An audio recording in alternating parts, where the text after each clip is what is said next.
Good morning. আজকে আমরা ইথারের ভৌত ধর্ম আর রাসায়নিক ধর্ম নিয়ে আলোচনা করব। প্রথমে আমরা ইথারের ভৌত ধর্ম দেখে নেব।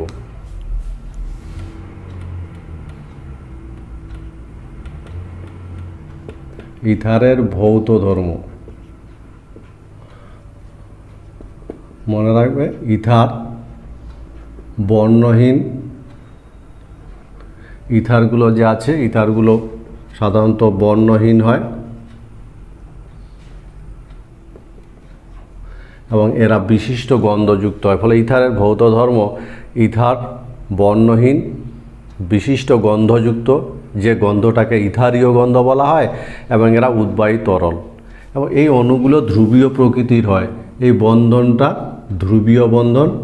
অক্সিজেনের তড়িৎ ঋণাত্মকতা বেশি আমরা জানি, ফলে অক্সিজেন অভিমুখে বন্ধন ভ্রামকটা ক্রিয়াশীল, আর নিঃসঙ্গ ইলেকট্রন জোড় এই অভিমুখে ক্রিয়াশীল হয়, ফলে এদের একটা লব্ধিমান পাওয়া যায়, যেটা সুতরাং ইথার অণুগুলো ধ্রুবীয় প্রকৃতির হয়। অণুগুলোর মধ্যে দ্বিমেরু দ্বিমেরু আকর্ষণ বল কাজ করে। আমরা ইথারের যদি স্ফুটনাঙ্কের কথা ভাবি, স্ফুটনাঙ্ক তো মনে রাখবে, ইথারের মধ্যে ইথারের স্ফুটনাঙ্ক সম আণবিক গুরুত্ব বিশিষ্ট অ্যালকেনের তুলনায় সামান্য বেশি হয়। কেন হয় বলো তো? যেমন প্রোপেন আণবিক ওজন 44, আর ডাইমিথাইল ইথার আণবিক ওজন 46, কিন্তু ডাইমিথাইল ইথারের স্ফুটনাঙ্ক প্রোপেনের তুলনায় সামান্য বেশি হয়। সামান্য বেশি হওয়ার কারণ হলো এর মধ্যে শুধু ভ্যান ডার ওয়ালস আকর্ষণ বল কাজ করে, কিন্তু ইথার অণুগুলো ধ্রুবীয় হয়। এদের মধ্যে ভ্যান ডার ওয়ালস আকর্ষণ বলের সাথে সাথে এদের ডাইপোল অর্থাৎ দ্বিমেরু দ্বিমেরু আকর্ষণ বল ক্রিয়াশীল হওয়ায় বা প্রায় সম আণবিক গুরুত্ব বিশিষ্ট অ্যালকেন অপেক্ষা ইথারের স্ফুটনাঙ্ক সামান্য বেশি হয়। কিন্তু ইথারের স্ফুটনাঙ্ক সম আণবিক গুরুত্ব বিশিষ্ট অ্যালকোহল অপেক্ষা কম হয়, কারণ অ্যালকোহল অণুগুলো হাইড্রোজেন বন্ধন দ্বারা সংযোজিত অবস্থায় থাকতে পারে, অর্থাৎ হাইড্রোজেন বন্ধন গঠন করতে পারে। কিন্তু ইথার অণুগুলো হাইড্রোজেন বন্ধন গঠন করতে পারে না। কেন ইথার অণুগুলো হাইড্রোজেন বন্ধন গঠন করতে পারে না বলো তো? যদি আমরা ডাই ইথাইল ইথার নিই, এরা হাইড্রোজেন বন্ধন তৈরি করতে পারে না, কারণ এখানে হাইড্রোজেন পরমাণুগুলো কার্বনের সাথে যুক্ত আছে। ফলে ইথার অণুগুলো হাইড্রোজেন বন্ধন তৈরি করতে না পারায় একক অণু হিসেবে থাকে, এবং এদের স্ফুটনাঙ্ক সমাণবিক গুরুত্ব বিশিষ্ট ইথানল বা অ্যালকোহলের তুলনায় কম হয়। ইথার অণুগুলো বা ইথারের যদি আমরা জলে দ্রাব্যতার কথা ভাবি, জলে দ্রাব্যতা, ছোট ছোট ইথারগুলো যাদের আণবিক গুরুত্ব কম, সে সমস্ত ইথার কিন্তু জলে দ্রবীভূত হয়, কারণ তারা জলের সাথে হাইড্রোজেন বন্ধন তৈরি করতে পারে। এখন জলের সাথে হাইড্রোজেন বন্ধন তৈরি করে, জলের সাথে এরকম হাইড্রোজেন বন্ধন তৈরি করে বলে ছোট ছোট ইথারগুলো জলে দ্রবীভূত হয়। কিন্তু আণবিক গুরুত্ব বৃদ্ধির সাথে সাথে জল বিকোষী হাইড্রোকার্বন অংশটার প্রাধান্য বাড়তে থাকে, বলে আণবিক গুরুত্ব বৃদ্ধি যত পায়, ইথারগুলোর জলের দ্রাব্যতা ক্রমশ হ্রাস পায়। এই ইথার অণুগুলো যে অক্সিজেনের নিঃসঙ্গী ইলেকট্রন জোড় থাকার ফলে এরা নিঃসঙ্গী ইলেকট্রন জোড়, এই যে নিঃসঙ্গী ইলেকট্রন জোড় দানের মাধ্যমে অনেক যৌগকে দ্রবীভূত করতে পারে। ফলে ইথার কিন্তু উত্তম দ্রাবক হিসাবে কাজ করে। যেমন এই ধরনের কিছু ইথারীয় দ্রাবক আমাদের জানা আছে, ডাইইথাইল ইথার, টেট্রাহাইড্রোফিউরান, ডিএমই ইত্যাদি, যে ইথারগুলো সচরাচর আমরা দ্রাবক হিসাবে কাজ করে থাকি বা ব্যবহার করে থাকি। ইথারের রাসায়নিক বিক্রিয়া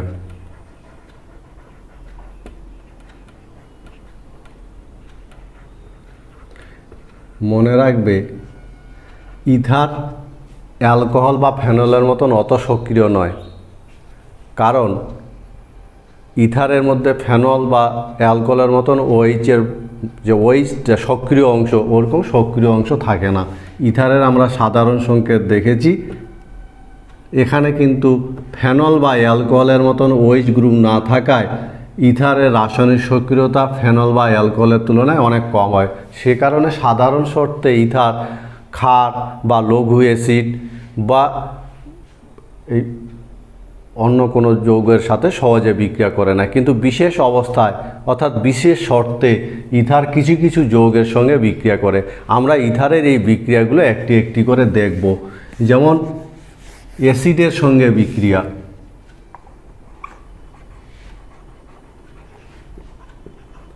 অ্যাসিডের সঙ্গে বিক্রিয়া,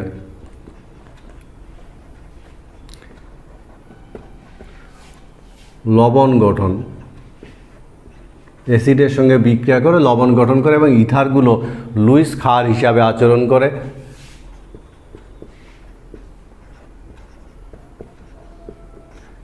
এর সাথে HCl এ বিক্রিয়া ঘটানো যায় তাহলে অক্সোনিয়াম লবণ গঠন করে।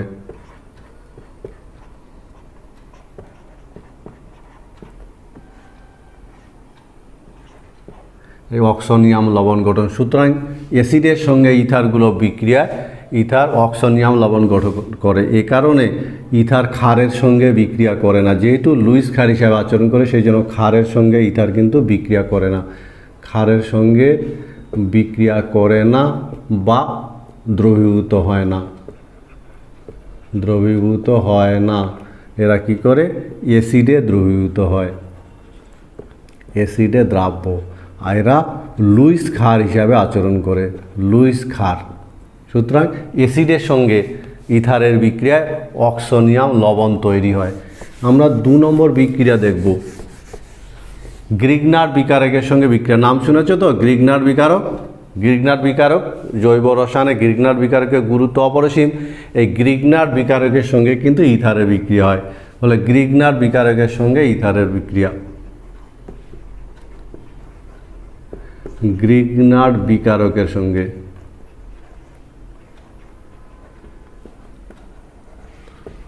কি তৈরি করে? জটিল যৌগ তৈরি করে, জটিল যৌগ গঠন। যেমন ডাইইথাইল ইথার, এর সাথে যদি গ্রিগনার বিকারকের বিক্রিয়া ঘটানো যায় তাহলে জটিল যৌগ তৈরি হবে, RMgX। ইথারের জাতীয় জটিল যৌগ তৈরি হবে।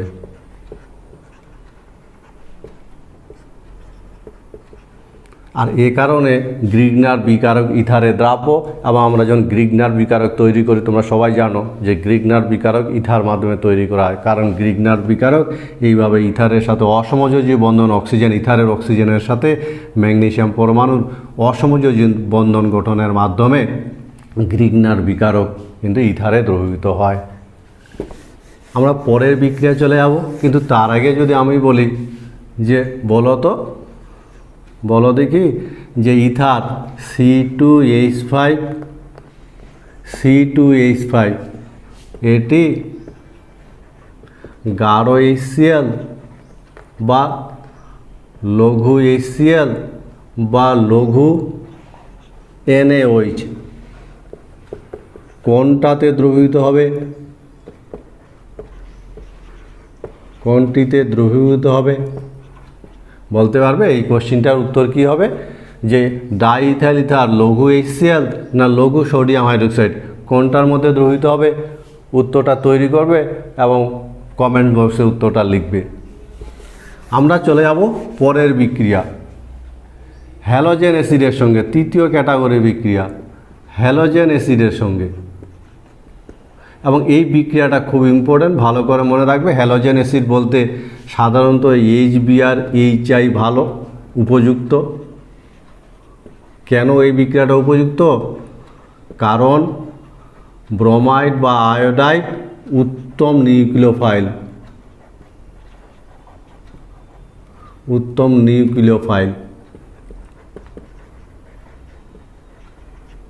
মনে রাখবে বিক্রিয়াটা ভীষণ ইম্পর্টেন্ট এবং বিক্রিয়াটা প্রায় 100 ডিগ্রি সিতে ঘটানো হয়।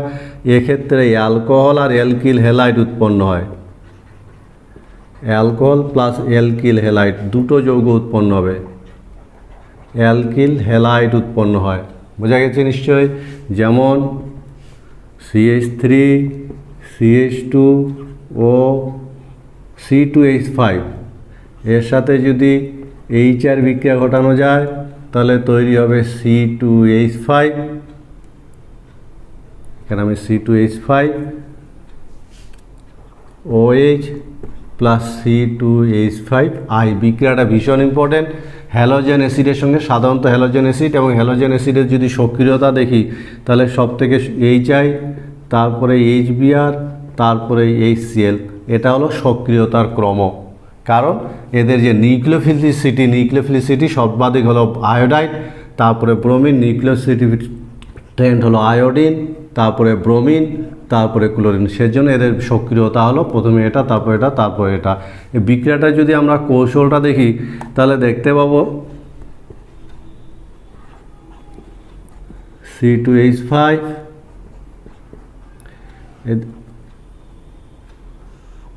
দেখতে পাচ্ছ নিশ্চয়ই। আমি পরিষ্কার করে বিক্রিয়ার কৌশলটা দেখাচ্ছি।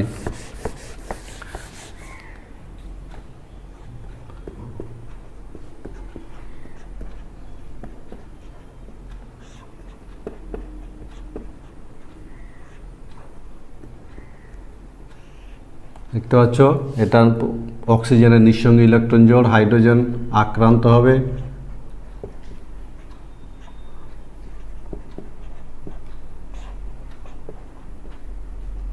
I-, এবার বিক্রিয়াটা SN2-তে ঘটবে।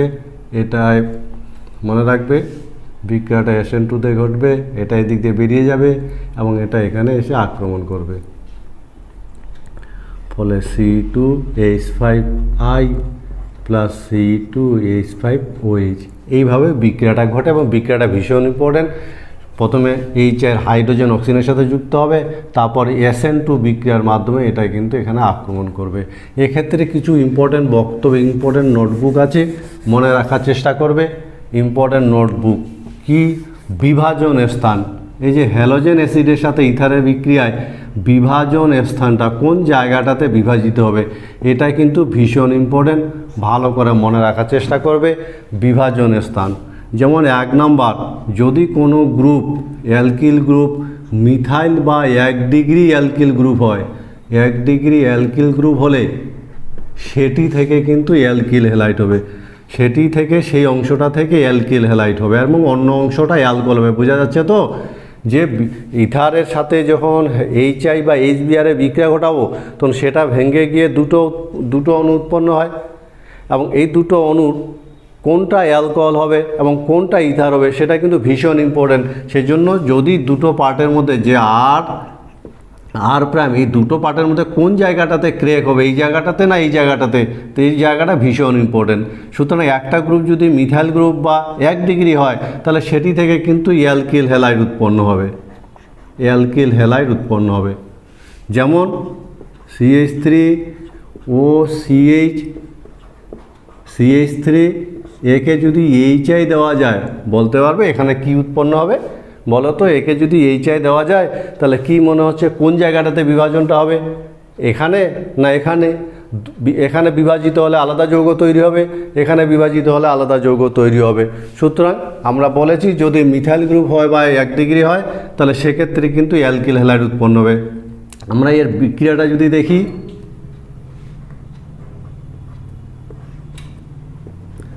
এইভাবে ঘটনাটা ঘটবে।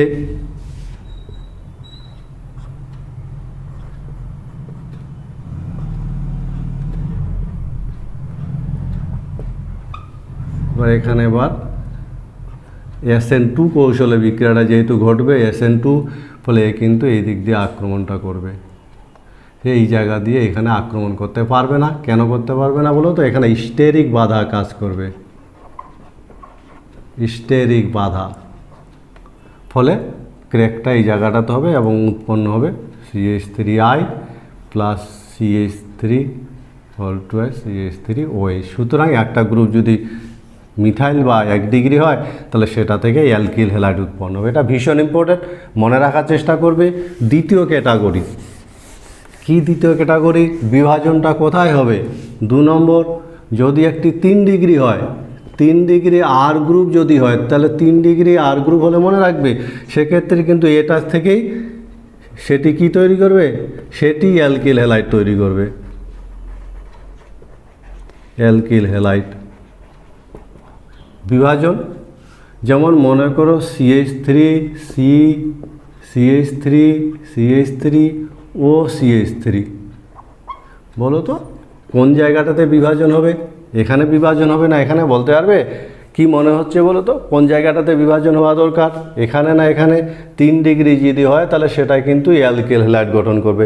আমরা সেই জায়গাটা দেখব কোন জায়গাটাতে বিভাজনটা হচ্ছে।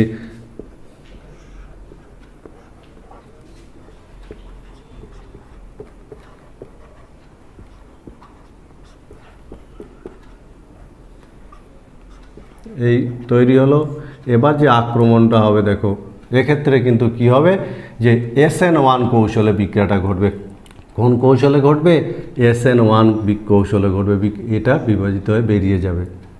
ঠিক আছে, তাহলে কি তৈরি হবে? CH3C, CH3, CH3 প্লাস আর CH3OH। এবার এটা দ্বারা SN1। সুতরাং যদি 3 ডিগ্রি হয় তাহলে কৌশলটা চেঞ্জ হয়ে যাবে এবং SN1 কৌশলে ঘটবে। 3 ডিগ্রির অংশটা থেকে অ্যালকিল হ্যালাইড তৈরি হবে। সেটা বোঝা যাচ্ছে নিশ্চয়ই, বুঝতে পেরেছো তো? কোনো অসুবিধা? যে ইথারের যে বিভাজন, হ্যালোজেন অ্যাসিড HBr HCl এদের সাথে হ্যালোজেন অ্যাসিডের সাথে যখন ইথারের বিক্রিয়া ঘটানো হয় তখন কোন জায়গাটাতে বিভাজন হবে সেটা ভীষণ ইম্পর্টেন্ট, বিভিন্ন ধরনের পরীক্ষার জন্য ভীষণ ইম্পর্টেন্ট। আর সেক্ষেত্রে মনে রাখবে একটা গ্রুপ যদি 3 ডিগ্রি হয় তাহলে সেটা থেকে কিন্তু অ্যালকিল হ্যালাইড হবে, কারণ বিক্রিয়াটার কৌশলটা তখন SN1 কৌশলে ঘটবে। আমরা যদি তৃতীয় ক্যাটাগরির ক্ষেত্রে লক্ষ্য করি, ফেনলিক ইথার যদি হয়, তৃতীয় ধরনের ইথারের বিভাজন, ফেনলীয় ইথার যদি হয়, ফেনলীয় ইথার, ঠিক আছে, তাহলে সেক্ষেত্রে মনে রাখবে সর্বদা ফেনল উৎপন্ন হবে, সর্বদা ফেনল গঠন করবে। যেমন বলো তো এটার ক্ষেত্রে তাহলে কি হবে? এটার ক্ষেত্রে যদি HI দেওয়া যায় তাহলে কি উৎপন্ন হবে? বিভাজনটা কোথায় হবে? এখানে হবে না এখানে হবে? বলা যাবে, সেখানে বলে রেখেছি সর্বদা কিন্তু ফেনল উৎপন্ন হবে। ফলে এক্ষেত্রে কি হবে? আক্রমণ এভাবে ঘটবে। বোঝা গেছে?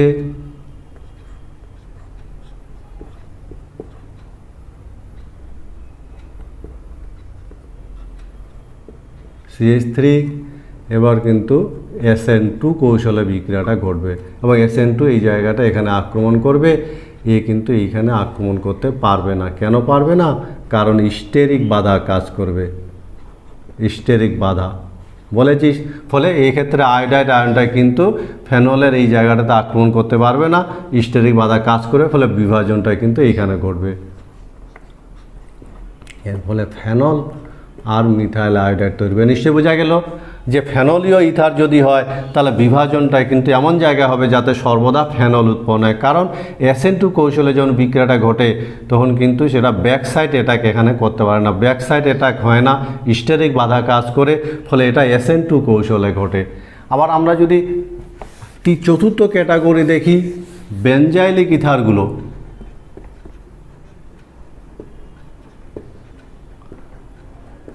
বেনজাইলিক অ্যালকিল ইথার, এক্ষেত্রে কিন্তু বেনজাইল হ্যালাইড উৎপন্ন হবে। ফলে বিভাজন স্থান ভীষণ ইম্পর্টেন্ট। যেমন দেখো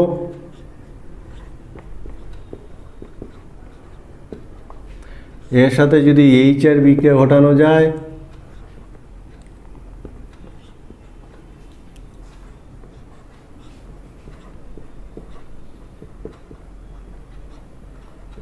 এটা হলো। এবার আই মনে রাখবে এক্ষেত্রে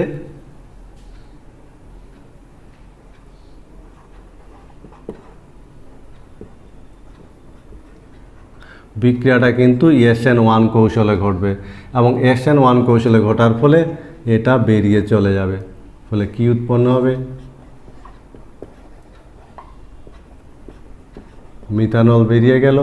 যেটা উৎপন্ন হলো এটা কিন্তু রেজোনেন্সের মাধ্যমে স্থিতিশীলতা লাভ করতে পারবে, সে কারণে SN1 কৌশলে ঘটবে বিক্রিয়াটা।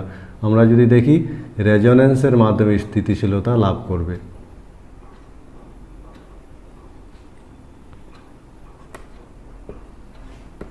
রেজোনেন্স জানা আছে তো? রেজোনেন্স সম্পর্কে ধারণা আছে তো? একাধিক স্টার চার্জগুলো যে তৈরি হবে এবং রেজোনেন্সের মাধ্যমে এইভাবে অধিক স্থিতিশীলতা লাভ করে বলে SN1 কৌশলে বিক্রিয়াটা ঘটে। মনে থাকবে নিশ্চয়ই SN1 কৌশলে বিক্রিয়াটা ঘটে, এইভাবে চলতে থাকবে।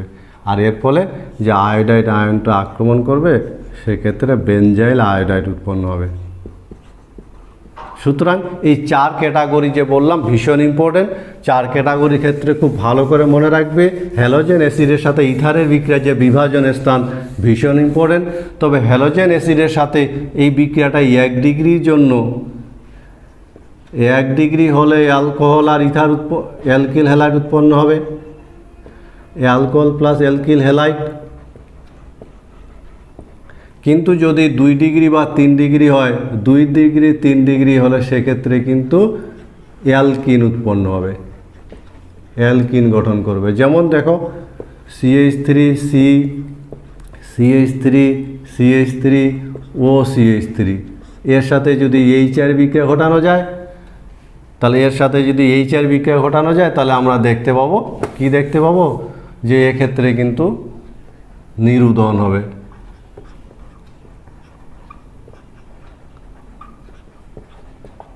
ফলে হ্যালোজেন অ্যাসিডগুলোর সাথে যে যে অ্যালকিল গ্রুপগুলো আছে সেগুলো 1 ডিগ্রি হলে ঠিক আছে অ্যালকোহল আর অ্যালকিন উৎপন্ন হবে। কিন্তু যদি 2 ডিগ্রি 3 ডিগ্রি হয় তাহলে সেক্ষেত্রে অ্যালকোহলের সাথে সাথে নিরুদন হবে এবং সেক্ষেত্রে অ্যালকিনও উৎপন্ন হবে। সুতরাং ইথারের সাথে হ্যালোজেন অ্যাসিডের বিক্রিয়া কম্পিটিটিভ পরীক্ষার জন্য ভীষণ ইম্পর্টেন্ট এবং উচ্চ মাধ্যমিকের জন্য তো বটেই। সালফিউরিক অ্যাসিডের সঙ্গে বিক্রিয়া, ইথারের সাথে সালফিউরিক অ্যাসিডের বিক্রিয়ায় কি উৎপন্ন হবে মনে রাখবে, সেটা কিন্তু ডিগ্রির উপর নির্ভর করবে। বোঝা গেছে কথাটা? যেমন ইথার যদি 1 ডিগ্রি হলে সেক্ষেত্রে অ্যালকিল গ্রুপগুলি যদি 1 ডিগ্রি হয় তাহলে সেক্ষেত্রে অ্যালকোহল উৎপন্ন হবে, অ্যালকোহল উৎপন্ন হবে। আর 2 ডিগ্রি 3 ডিগ্রি যদি হয় অ্যালকোহলের সাথে অ্যালকোহল উৎপন্ন হবে। যদি সেটা আবার সালফিউরিক অ্যাসিডের গাঢ়ত্বের উপর নির্ভর করবে। যেমন লঘু সালফিউরিক অ্যাসিড যদি হয়, লঘু এবং ঠান্ডা, মনে রাখবে সালফিউরিক অ্যাসিডের সাথে ইথারের বিক্রিয়া সেটা শর্তের উপর নির্ভর করবে। যেমন লঘু ঠান্ডা যদি হয় তাহলে সেক্ষেত্রে বিক্রিয়াটা এরকম হবে, লঘু ঠান্ডা সালফিউরিক অ্যাসিড যদি হয় তাহলে সেক্ষেত্রে অ্যালকোহল উৎপন্ন হবে। বোঝা গেছে? কিন্তু গাঢ় উষ্ণ যদি হয়, গাঢ় উষ্ণ সালফিউরিক অ্যাসিড যদি হয় তাহলে সেক্ষেত্রে কিন্তু আলাদা যৌগ উৎপন্ন হবে। সুতরাং ইথারের সাথে সালফিউরিক অ্যাসিডের বিক্রিয়ায় কি উৎপন্ন হবে সেটা কিন্তু সালফিউরিক অ্যাসিডের গাঢ়ত্ব, এই গাঢ়ত্বের উপর নির্ভর করবে। উষ্ণ এবং গাঢ় যদি হয়, উষ্ণ আর গাঢ়, তাহলে সেক্ষেত্রে ইথাইল হাইড্রোজেন সালফেট উৎপন্ন হবে। বোঝা গেছে নিশ্চয়ই? এটা হলো 1 ডিগ্রির ক্ষেত্রে, মনে থাকবে নিশ্চয়ই। 1 ডিগ্রির সাথে ইথারের 1 ডিগ্রি অ্যালকিল গ্রুপের সাথে সালফিউরিক অ্যাসিডের বিক্রিয়ায় সেটা কন্ডিশনের উপর নির্ভর করবে। যদি লঘু ঠান্ডা হয় তাহলে অ্যালকোহল উৎপন্ন হবে, আর যদি উষ্ণ গাঢ় হয় তাহলে অ্যালকিল হাইড্রোজেন সালফেট উৎপন্ন হবে। কিন্তু 1 ডিগ্রি যদি অ্যালকিল গ্রুপগুলো না হয় তাহলে সেক্ষেত্রে কিন্তু কী হবে, 2 ডিগ্রি বা 3 ডিগ্রি যদি হয়, 2 ডিগ্রি 3 ডিগ্রি হলে সেক্ষেত্রে অ্যালকিন নিরুদনও হবে এবং অ্যালকিনের সাথে অ্যালকোহল উৎপন্ন হবে,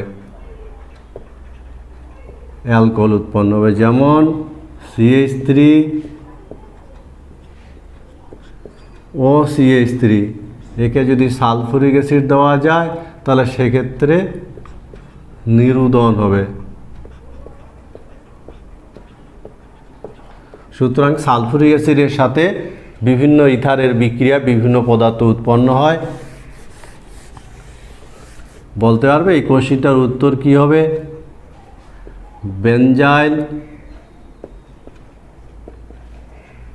benzyl methyl ether, benzyl methyl ইথারের বিভাজন বিক্রিয়া কোন কৌশলে ঘটে? কোন কৌশলে ঘটে? SN1 না SN2? SN1 না SN2? বলতে পারবে যে বেনজাইল মিথাইল ইথারের যে বিভাজন বিক্রিয়াটা ঘটলো সেটা কোন কৌশলে ঘটে, SN1 না SN2? উত্তরটা তৈরি করবে। আমরা চলে যাব ইথারের পরের বিক্রিয়া, ইথারের অন্যান্য বিক্রিয়া, যেমন ইথারের সাথে PCl5 বিক্রিয়া। মনে রাখবে ইথারের সাথে যদি আমরা PCl5 বিক্রিয়া ঘটাই তাহলে অ্যালকিল ক্লোরাইড উৎপন্ন হবে, অ্যালকিল ক্লোরাইড। এবং এই বিক্রিয়াটার সাহায্যে অ্যালকোহল থেকে ইথারের পার্থক্য করা যায়। যেমন C2H5O C2H5 এর সাথে যদি PCl5 বিক্রিয়া ঘটানো যায় তাহলে কী হবে বলো তো, অ্যালকিল হ্যালাইড উৎপন্ন হবে, সেই সঙ্গে ফসফরাস অক্সিক্লোরাইড উৎপন্ন হবে। এক্ষেত্রে কিন্তু HCl উৎপন্ন হয় না, আর এই অ্যালকোহলের সাথে বিক্রিয়ায় কিন্তু HCl উৎপন্ন হয়। ফলে এই বিক্রিয়াটার সাহায্যে আমরা অ্যালকোহলের সাথে ইথারের পার্থক্য করতে পারি। আমরা পরের বিক্রিয়ায় চলে যাব, ইথারের সাথে অ্যাসিড ক্লোরাইড, অ্যাসিড অ্যানহাইড্রাইডের বিক্রিয়া কী উৎপন্ন হবে। দেখো ইথারের সাথে অ্যাসিড ক্লোরাইডের বিক্রিয়া, অ্যাসিড ক্লোরাইডের সঙ্গে ইথারের সাথে যদি এস্টার গঠন হবে, ইথারের সাথে অ্যালকিল হ্যালাইডের বিক্রিয়া ঘটালে, অ্যাসিটাল ক্লোরাইডের বিক্রিয়া ঘটালে সেক্ষেত্রে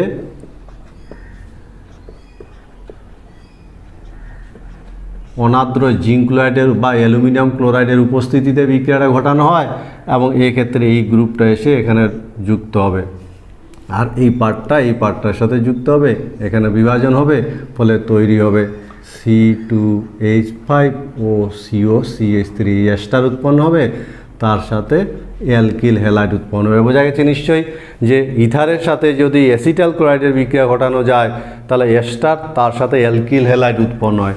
আমরা একই রকম যদি অ্যাসিড অ্যানহাইড্রাইডের সাথে বিক্রিয়া ঘটাই, ইথারের সাথে যদি অ্যাসিড অ্যানহাইড্রাইডের বিক্রিয়া ঘটানো যায় তাহলে কি হবে বলো তো, এক্ষেত্রে আমরা এই দুটোর ক্ষেত্রে জিঙ্ক ক্লোরাইড বা অনাদ্র অ্যালুমিনিয়াম ক্লোরাইড ব্যবহার করতে পারি।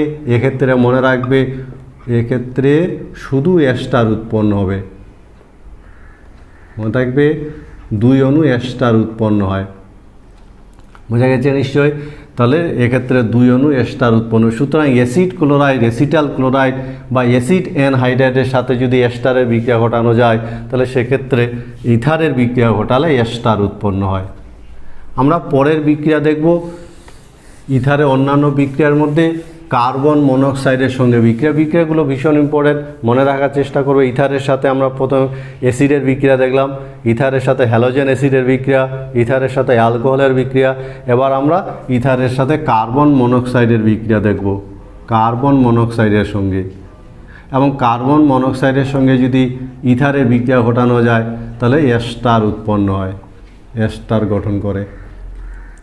যেমন C2H5 ও C2H5 এর সাথে যদি কার্বন মনোক্সাইডের বিক্রিয়া ঘটানো যায় প্রায় 500 ATM চাপ, 150 থেকে 180 ডিগ্রি C, BF3 অনুঘটকের উপস্থিতিতে, তাহলে COটা এসে এখানে ঢুকে যাবে এবং এস্টার উৎপন্ন হবে, ইথাইল অ্যাসিটেট এস্টার উৎপন্ন হবে কার্বন মনোক্সাইডের সঙ্গে বিক্রিয়া। আমরা যদি দেখি ব্রোমিন টেট্রাব্রোমাইডের সঙ্গে বিক্রিয়া, বরন টেট্রাব্রোমাইডের সঙ্গে বিক্রিয়া যদি দেখি তাহলে ইথারের সাথে ছোট অ্যালকিল গ্রুপটা থেকে কিন্তু অ্যালকিল হ্যালাইড উৎপন্ন হবে, অ্যালকিল ব্রোমাইড উৎপন্ন হবে। যেমন CH3CO C2H5 এর সাথে যদি বরন টেট্রাব্রোমাইডের বিক্রিয়া ঘটানো যায় তাহলে ছোট অ্যালকিল গ্রুপটা কিন্তু ব্রোমিনের সাথে যুক্ত হবে এবং বড়টা থেকে অ্যালকোহল উৎপন্ন হবে, CH3OH, আর এইদিকে ছোটটা থেকে উৎপন্ন হবে অ্যালকিল ব্রোমাইড। সুতরাং এই বিক্রিয়াগুলো একটা একটা করে মনে রাখতে হবে। ইথারের সাথে কার্বন মনোক্সাইডের বিক্রিয়া, ইথারের সাথে ব্রোমিন টেট্রাব্রোমাইডের বিক্রিয়া। এবার বলো তো, আমরা যদি কোশ্চিন নম্বরটা এটা উত্তরটা তৈরি করবে বলো তো, C2H5 ও C2H5 এর সঙ্গে যদি লঘু H2SO4 এর বিক্রিয়া ঘটানো যায়, এর বিক্রিয়ায় বলতে পারবে কি উৎপন্ন হবে, এর বিক্রিয়ায় কি উৎপন্ন হয়, এই উত্তরটা তৈরি করবে। ডাইইথাইল ইথারের সাথে লঘু সালফুরিক অ্যাসিডের বিক্রিয়ায় কি উৎপন্ন হয়? এটা উত্তর তৈরি করবে। সূর্যালোক ও বায়ুর সঙ্গে ইথারের বিক্রিয়া। আর সেই সমস্ত ইথার এই বিক্রিয়াটাতে অংশগ্রহণ করে যাদের কমপক্ষে একটা আলফা হাইড্রোজেন থাকে, এবং এর ফলে যে উৎপন্ন হয় সেই যৌগগুলোকে ইথার হাইড্রোপারক্সাইড, ইথার অক্সাইড বলা হয়। যেমন আমরা যদি ডাইইথাইল ইথারের সাথে বাতাসের অক্সিজেনের বিক্রিয়া ঘটাই সূর্যালোকের উপস্থিতিতে, তাহলে ইথার হাইড্রোপারক্সাইড উৎপন্ন হবে। ইথার হাইড্রোপারক্সাইড, তার সাথে ইথার পারক্সাইড উৎপন্ন হবে। মনে থাকবে তো? ভীষণ ইম্পর্টেন্ট বিক্রিয়া, মনে রাখার চেষ্টা করবে যে ইথার সূর্যালোকের উপস্থিতিতে এইভাবে জারিত হয়, ইথার হাইড্রোপারক্সাইড ইথার অক্সাইড তৈরি করে, এবং এই যৌগগুলো তরল, তৈলাক্ত, বিষাক্ত পদার্থ এরা। ফলে ল্যাবরেটরিতে যে ইথারটা দীর্ঘদিন রেখে দেওয়া হয়, সেই ইথার বারবার যেটা বাতাসের সংস্পর্শে আসে, সেটা কিন্তু বায়বীয় জারণের ফলে এই যৌগগুলো তৈরি হয়। সেই ইথারটাকে যখন আমরা পাতন করি, শুষ্ক পাতন করি, ফলে খুব সাবধানে পাতন করা উচিত, নাহলে এদের পরিমাণ ধীরে ধীরে বাড়তে থাকে এবং একসময় বিস্ফোরণ ঘটার সম্ভাবনা থাকে। বোঝা গেছে নিশ্চয়ই? তাহলে পুরাতন ইথার খুব সাবধানে পাতিত করা উচিত, কারণ পুরাতন ইথারের মধ্যে এই ধরনের পারক্সাইড বা হাইড্রোপারক্সাইডগুলো উৎপন্ন হতে পারে। আমরা ইথারের মধ্যে এই ধরনের পারক্সাইড আছে কি না তাহলে কী করে শনাক্ত করব? ইথারে পারক্সাইড শনাক্তকরণ, পারক্সাইড তৈরি হয় আছে কি না, বা ইথারের বিশুদ্ধতা কি করে শনাক্ত করব বলো তো? বিশুদ্ধতা কি করে শনাক্ত করব? সেই যে ইথারের নমুনাটা আছে, ওই নমুনার মধ্যে আমরা পটাশিয়াম আয়োডাইড আর স্টার্চ যুক্ত করব। পটাশিয়াম আয়োডাইড যদি নীল বর্ণ ধারণ করে, নীল বর্ণ, তাহলে বলবো এর মধ্যে পারক্সাইড উপস্থিত আছে। বোঝা গেছে নিশ্চয়ই? তাহলে একটা ইথারের নমুনায় পারক্সাইডের উপস্থিতি কি করে শনাক্ত করব বলো তো? ওই নমুনার মধ্যে আমরা স্টার্চ এবং পটাশিয়াম আয়োডাইড দ্রবণ যুক্ত করব। যদি নীল বর্ণ ধারণ করে তাহলে বলবো ওই নমুনার মধ্যে পারক্সাইড আছে। কেন? কারণ ইথার পারক্সাইডের সাথে পটাশিয়াম আয়োডাইডের বিক্রিয়ায় এই বিক্রিয়াটা ঘটে। পটাশিয়াম আয়োডাইডের বিক্রিয়ায় আয়োডিন উৎপন্ন হয়। যে আয়োডিন উৎপন্ন হলো, আয়োডিন স্টার্চের সঙ্গে বিক্রিয়া করে জটিল নীল বর্ণ ধারণ করে। সে কারণে কোনো নমুনায় যদি পারক্সাইড উৎপন্ন হয়, তাহলে সেটা কিন্তু পটাশিয়াম আয়োডাইডের সঙ্গে বিক্রিয়া ঘটালে স্টার্চের উপস্থিতিতে নীল বর্ণ ধারণ করবে। কি করে পারক্সাইড দূর করা যায় বলো তো? পারক্সাইড, ইথারের মধ্যে পারক্সাইড থাকলে সেই পারক্সাইডটা কী করে দূর করব? আমরা পটাশিয়াম আয়োডাইড যুক্ত করতে পারি, বা ফেরাস সালফেট যদি যুক্ত করি, বা লঘু সালফুরিক অ্যাসিড, এই পদার্থগুলো যুক্ত করলে, বা লিথিয়াম অ্যালুমিনিয়াম হাইড্রাইড যুক্ত করে ইথারের পারক্সাইড দূর করা যায়। ইথারের সংরক্ষণ কি করে করা হয়? সংরক্ষণ মনে রাখবে, যাতে পারক্সাইড সহজে উৎপন্ন হতে না পারে, আলো বাতাসের সংস্পর্শে আসতে না পারে, সেই কারণে রঙিন বোতলে, সরু মুখওয়ালা বোতলে কালো কাগজে মুড়ে দিয়ে ওর মধ্যে হাইড্রোকুইনন জাতীয় পদার্থ যুক্ত করে সম্পূর্ণ ভর্তি করে যদি সিল করা হয়, তাহলে ইথারের পারক্সাইড তৈরি হওয়ার সম্ভাবনা অনেকটা হ্রাস পায়। আবার বলছি, ইথারের সংরক্ষণ কিভাবে করা হয়? রঙিন বোতলে, সরু মুখওয়ালা বোতলে কালো কাগজে মুড়ে ইথার সম্পূর্ণরূপে ভর্তি করে তার মধ্যে যদি হাইড্রোকুইনন একটু যুক্ত করা যায়, তাহলে ইথারের বায়বীয় জারণ অনেকটাই বন্ধ করা যায়।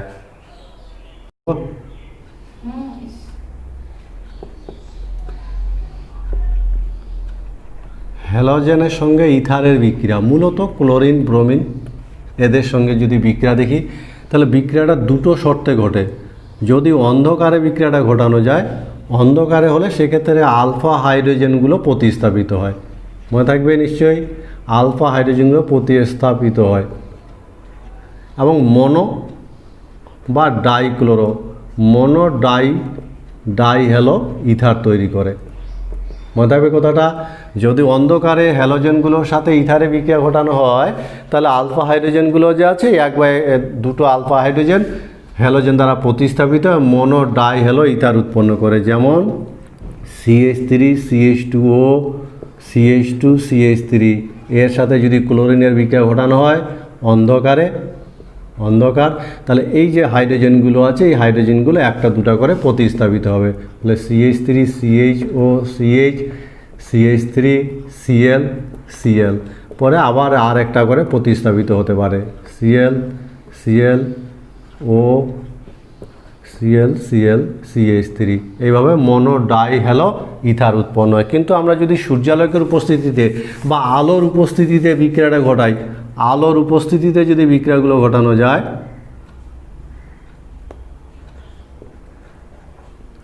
আলোর উপস্থিতিতে, তাহলে কি হবে বলো তো?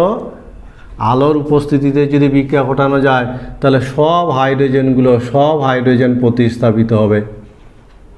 প্রতিস্থাপিত হবে। যেমন C2H5 ও C2H5 এর সাথে যদি ক্লোরিনের বিক্রিয়া ঘটানো যায় আলোর উপস্থিতিতে, তাহলে সব হাইড্রোজেনগুলো কিন্তু প্রতিস্থাপিত হবে, এবং CCl3 CCl2 ও CCl2 CCl3 সব হাইড্রোজেনগুলো কিন্তু প্রতিস্থাপিত হলো। বোঝা গেছে? তো ইথারের সাথে হ্যালোজেন অ্যাসিডের বিক্রিয়াটা আমরা যে আগে পড়েছি ভীষণ ইম্পর্টেন্ট, এবং সেই জায়গা থেকে একটা কোশ্চেনের উত্তর তৈরি করো দেখি, বলো দেখি কী হবে। যেমন C2H5 ও C2H5 এর সাথে যদি আমরা এর সঙ্গে যদি HBr ও HCl এর বিক্রিয়া ঘটাই, এর বিক্রিয়া কোনটি দ্রুততার সঙ্গে করবে বলো তো? কোনটি দ্রুত করবে?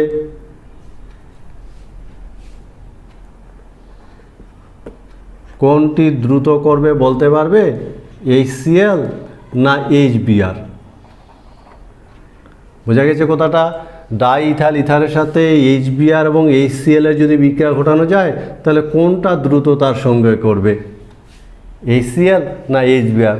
উত্তরটা কমেন্ট বক্সে লিখবে।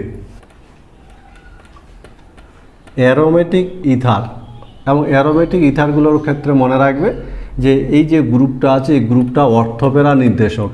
সুতরাং অ্যারোমেটিক ইথারের যে বিভিন্ন বিক্রিয়াগুলো আছে তাতে অর্থপেরা আইসোমার উৎপন্ন হয়। যেমন আমরা যদি 1 নম্বর বিক্রিয়া দেখি হ্যালোজেনেশন, মনে রাখবে সেটা নির্ভর করবে অর্থপেরা নির্দেশকের উপর। যেমন আমরা যদি এই যৌগটার সাথে অ্যানিসল যৌগটার সাথে যদি আমরা ব্রোমিনের বিক্রিয়া ঘটাই, তাহলে যেহেতু অর্থপেরা নির্দেশক ফলে অর্থ পজিশনে ব্রোমিন ঢুকবে, অর্থ ব্রোমো অ্যানিসল, এবং প্যারা পজিশনে ব্রোমিন ঢুকবে, ফলে তৈরি হবে প্যারা ব্রোমো অ্যানিসল।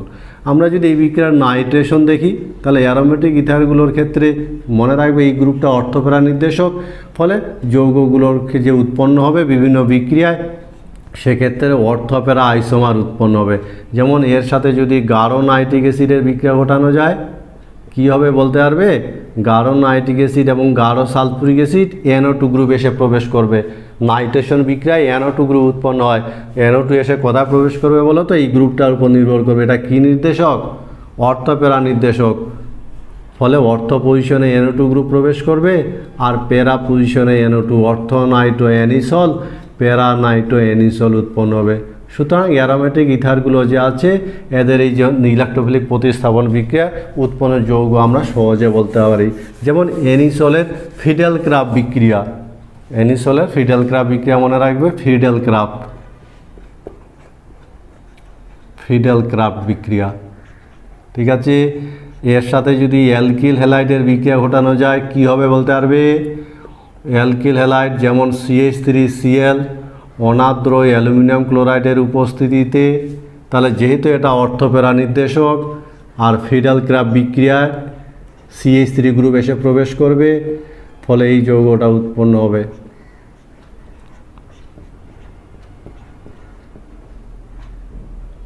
CH3 বোঝা গেছে নিশ্চয়ই? ফিডেল ক্রাফট বিক্রিয়া। আবার ফিডেল ক্রাফট বিক্রিয়া আরেকটা আছে, এটা হলো অ্যালকাইলেশন আবার অ্যাসাইলেশন। যদি ওই বিক্রিয়াটা এটা হয় তাহলে বলো তো এটার ক্ষেত্রে কি হবে? এর সাথে যদি অ্যাসিটাইল ক্লোরাইডের বিক্রিয়া ঘটানো যায় অনাদ্র অ্যালুমিনিয়াম ক্লোরাইডের উপস্থিতিতে, তাহলে কি হবে বলো তো? বলতে পারবে কি হবে? ঠিক আছে, কি হবে? ফিডেল ক্রাফট বিক্রিয়া এবং এই যে COC অ্যাসিটাইল গ্রুপটা অর্থ পজিশনে আর প্যারা পজিশনে প্রবেশ করবে, ফলে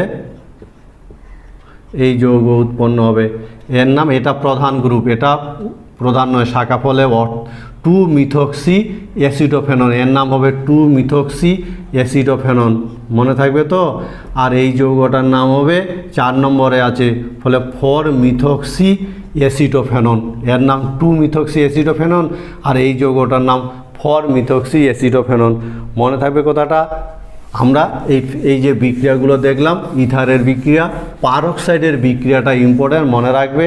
আর পারক্সাইডের বিক্রিয়া কিন্তু মুক্ত কৌশলে ঘটে। তাহলে এই প্রশ্নটার উত্তর বলতে পারবে যে